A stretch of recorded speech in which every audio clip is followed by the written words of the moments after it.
G'day and welcome to the Larry Lakers, where unfortunately today it's been a loss. We're recording on the road. Ethan was ready to go. If you're asking, where's Ethan from UCLA Radio? And we're on the road where we haven't got the upload, but we've got the download, and so we'll record a quick summary. We've still got the listeners' questions. We got them from thelarrylakers@gmail.com. Yes, thelarrylakers@gmail.com. Send your questions in, even during the games. We look at them right at the end. We put them on, edit them into the show where we can. So thanks for your questions. Let's have a look. What are the viewers' questions? Have a listen. Subscribe to the Larry Lakers. We're a YouTube and a podcast. Please do both. Thank you, and give us a like, give us a share. That's how this show is chipping away to take on the big shows. Give us one of those subscriptions if you can, please, and maybe tell someone else. You go and enjoy the other Lakers shows, sure, but then there's room for another angle. We'll try and provide it here for you because the listeners, they certainly do come up with some interesting stuff. 115, the Lakers 129, but you took out all these players who rested. Our Wembanyama stopper, Anthony Davis, he was out today, and so too Cam Reddish, so too D'Angelo Russell, and 115, 129. LeBron James managed, he ran on a few runs, then got a bit fatigued, didn't quite work out for him, but he made a couple of efforts at different stages of the game to change gear and fight back for this team. 23 points, 7 rebounds, 14 assists, LeBron James. Austin Reeves was a starter today, 22 points, 4 of 10 from three-pointer. He was willing to throw him up. 7 rebounds, it's still 14%. 22, 4 of 10 from 3, and 7, as we said, for Austin. Rui, people say, do you still want to trade him? I'm still interested in looking to see what his value might be. 20 points might have given him some value today. 8 of 15, 5 rebounds. The San Antonio Spurs folks are saying, well, what's our value worth?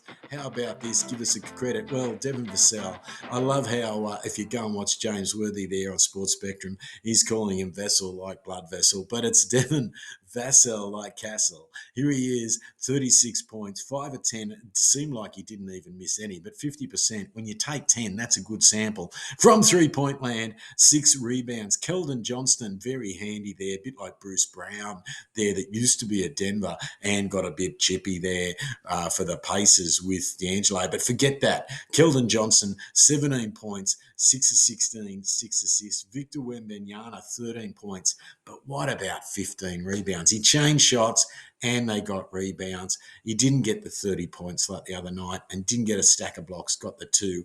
But this killed us. No first quarter calzones. They were ahead 42-20. Taurean Prince got a start, minus 19 in his real plus for 12 points. LeBron James played hard, made some mini comebacks. Each time he went, the car started, but he couldn't go through 2 gear changes. We probably needed 3. We needed a 6 and 7 speed car to win this one. And a couple of times LeBron got into the next gear, partway into the next one, but each time they had a solution. Austin Reeves, 34 minutes, 8 of 18 from field goals, 4 of 10, as we said, 22 points, minus 8 in his real plus. Pretty good in a game that got out at 20 at some stages. There's good news, though. They got it back to a 4-point game. How about that at one stage? Max Christie, he was started today, but he's got to learn to get some points. Minus 25 in his real plus for just 2 points. Rui Hachimura, we've mentioned, 34 minutes, only plus 1 in his real plus, but in a game you lose by so much, Rui's had a pretty good game there, even though he's one I thought we might be able to look at on the trade. Depends what you get, doesn't it, when you're looking at any trades? Just like your car, what would you trade it for? If it's starting to work well, you want a bit more for it.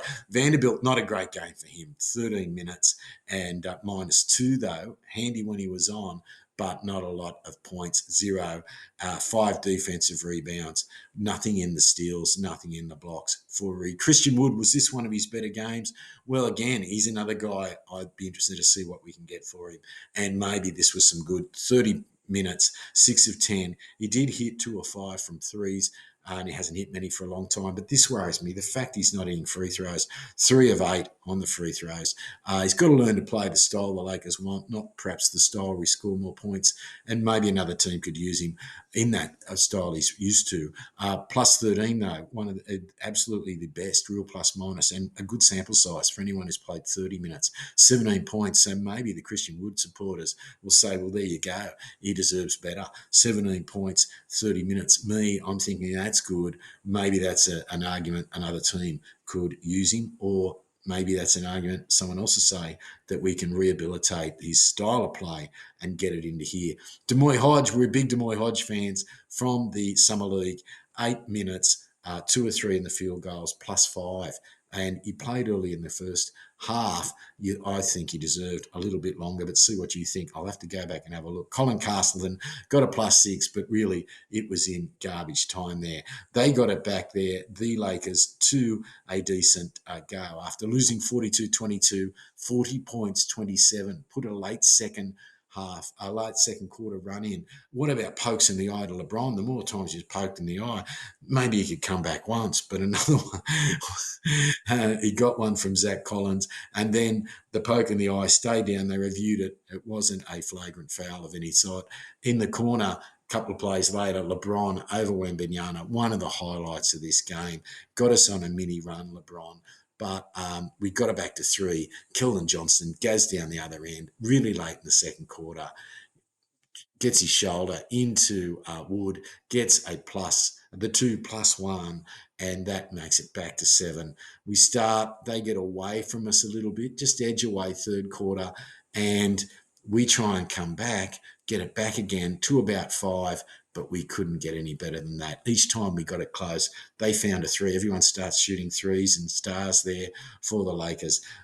Let's get on. They did put Zach Collins on, which was interesting. He's had 16 points in 19 minutes. They've been splitting him up, but tonight, third quarter, part of that run where we said we tried to come back, find the gears, found one, just couldn't get the next progression of gears if those are used to driving a stick shift or a manual, as they say in Australia. Or at the lights, we got to the first gear, taking on someone for a little bit of a drive, but we didn't get the next gears. Here's the questions from our listeners. Hi, Tony and Ethan. Did no first quarter calzones make this game? We hard to win. Tedo at Sacramento came up with the idea for first quarter calzones just to get the crowd, the same way they've got, we want tacos. He wants this first quarter calzones there. I'm very clever on the alliteration, young Tedo. But team does need to focus. It's fun. You might think that's funny, but 20 points there, that smashed us. 42-22 in that first quarter. We got to get the focus back and let the people have calzones if we can win first quarters. Last time we had no AD. The Rockets blew us out. Do we have a problem that we need to trade or solve here? That question comes from Mo from Memphis. Yes, we do.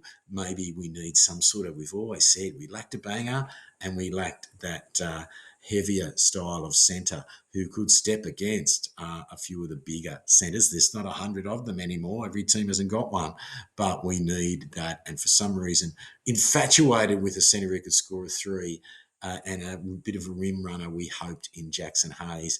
But I think we waited and waited for that contract of Wood to come down. I think we're paying a little bit for that time. What do you think when they got back to 4 late in the fourth quarter? Monteo from Manila. Great to have listeners from the Philippines. Thank you. Please subscribe. Please share with your friends on YouTube, the Larry Lakers. And shout out to the folks who've had us on their show, the Lakers Fast Break. Give them a look as well there, Gerald and Joe. What do you think of it, mate? I was really excited when they got it back to 4. Just that play, though, broke my heart a bit. I wondered whether they could get it. They had a go. They tried, but they were trying. It's like their little legs were running, but we couldn't get traction. It wasn't for lack of effort. I think the effort was there.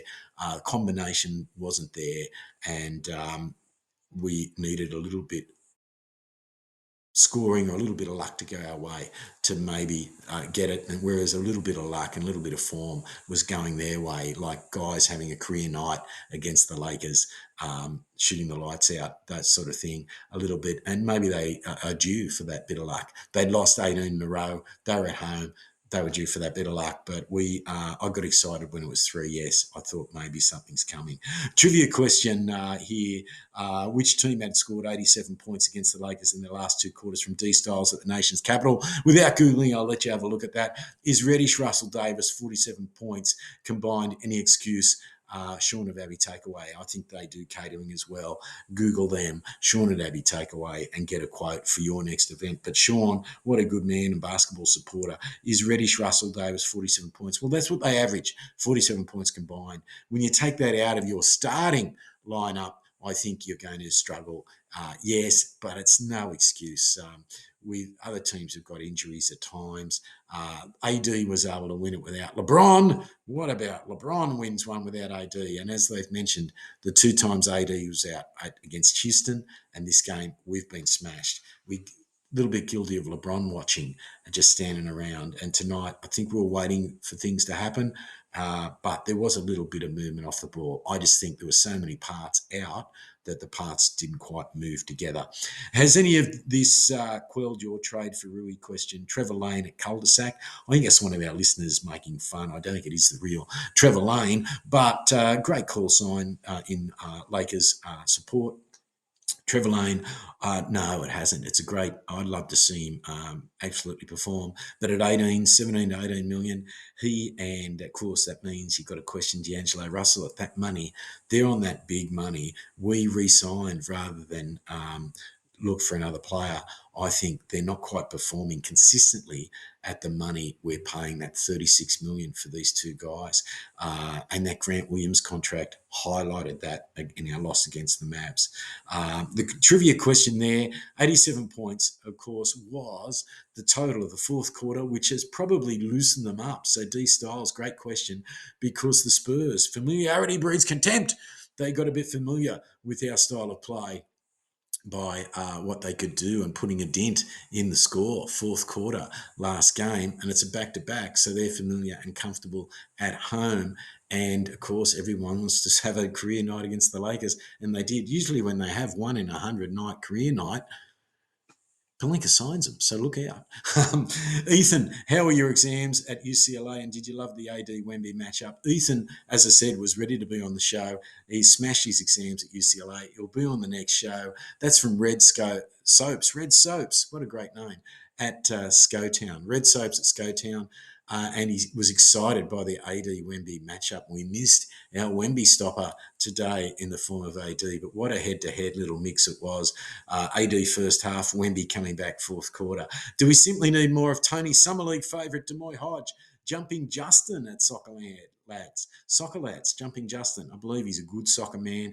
Yes, I thought Demoy, I'm not sure he's up to scoring 40 points for us or anything, but I thought from his first half run, I'll have to go back and have a look, deserved more go. Did Wood redeem himself today, or would you still look to trade him? Miko from San Luis Obispo, noting that we're past the December of 15. Yes, there's going to be plenty of talk about December 15. A number of Lakers who signed were new with December 15 eligible for trade, and a number of others are mid-January. So depending where they are, maybe we could get something for them in trade. And then, of course, people go, no, they're good. Maybe we should keep them. There's nothing out there. We're not going to give up any additional aspects. So great challenge for Palinka. He did well last year. Can he do it again? Some people doubt him. Like Mick the Inca, who doubts Palinka and will be on one of our next shows. Great to have one of the listeners eventually get on the show. Any bright spots in today? Tim Hugs at Destination Anywhere.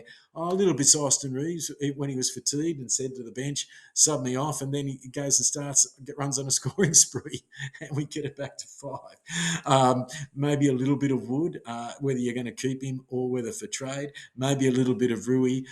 Maybe the fact LeBron, every time he's knocked down, poked in the eye, tried to find that gear and made mini runs, but maybe there's some positive. The amount of time the bench got on today, maybe that's a positive as well, but it wasn't good enough. They were too good for us. Well done, Spurs. Congratulations on breaking that 18-game loss. What's next for the Lakers? Jay Red, again, one of our early subscribers, first-time caller, I think here, Jay Red at Bass Guitars.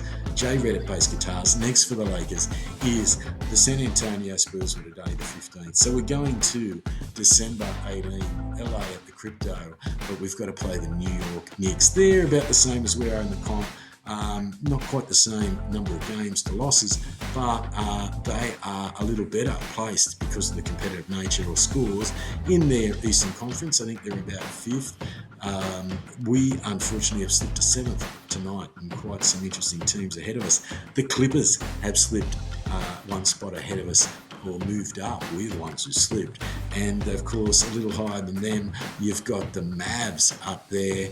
And of course, then you've got Denver up there in second, and first, the Timberwolves. Now, some of these are featuring on this run. Are you ready? So the 18th, we're going New York. The 20th, we're going Chicago. We've got to go to Chicago, whereas New York's a home game. We're backing up. So 2 games in a row there for us, a back-to-back up. We've got to play the very next day after Chicago in Minneapolis, and we've got to play Minnesota then on the 21st. And the 23rd, yeah, we're getting close to Christmas, OKC at OKC. Can we avenge that previous game from Shea? Jump into us. Alexander, you've been listening to the Larry Lakers, and it's a dribbling chit-chat, so please get your chat when we go live, or hit us with a question, thelarrylakers@gmail.com, or put it in the comments. As well as that, it's a podcast. Please subscribe to the podcast, and please share your encouragement with people to get a subscription in the show. Watch the others if you wish, but it'd be great to have you flick on when you just need a little bit more Lakers. Thank you. Until next time.